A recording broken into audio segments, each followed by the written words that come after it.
21শে জুলাই 2025 স্মরণীয় নয়, হৃদয় বিদারক। এই দিন বাংলাদেশের ইতিহাসে এক কালো ছায়া ফেলেছে। উত্তরের আকাশ থেকে আগুন ছিটকে পড়েছে সরাসরি একটি শিক্ষা প্রতিষ্ঠানের প্রাণকেন্দ্রে। বাংলাদেশ বিমান বাহিনীর একটি প্রশিক্ষণ জেট F-7BGI মাত্র 12 মিনিটের প্রশিক্ষণ উড়ানের পর বিধ্বস্ত হয়ে পড়ে উত্তরার মাইলস্টোন স্কুল অ্যান্ড কলেজের ঠিক মাঝে। দুপুর 1:18 সব শেষ হয়ে গেল। নিঃস্ব হলো কত পরিবার, কত স্বপ্ন।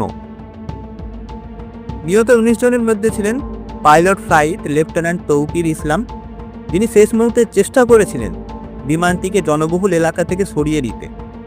তবুও রক্ষা হলো না। রক্ষা পেল না নিরীহ 18 জন শিক্ষার্থী, শিক্ষক এবং কর্মী।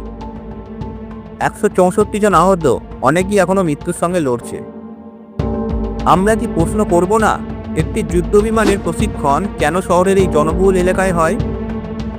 কোন স্কুল কলেজের উপর দিয়ে যুদ্ধ বিমান ওড়ে? কোথায় ছিল নিরাপত্তা, কোথায় ছিল দায়িত্বশীলতা? তোমার ছেলে সকালে স্কুলে গিয়েছিল, বিকালে এলো কাফনে মোড়া হয়ে। এই কষ্ট ভাষাহীন, শয্যাতীত। কোন নীতির নামে এই ত্যাগ? সরকার রাষ্ট্রীয় শোক ঘোষণা করেছে, তদন্ত কমিটি গঠন করেছে, চিকিৎসায় সর্বোচ্চ গুরুত্ব দিচ্ছে, কিন্তু প্রশ্ন একটাই, এই ক্ষতি কি পূরণযোগ্য? এই কান্ডার কি জবাব আছে কারোর কাছে?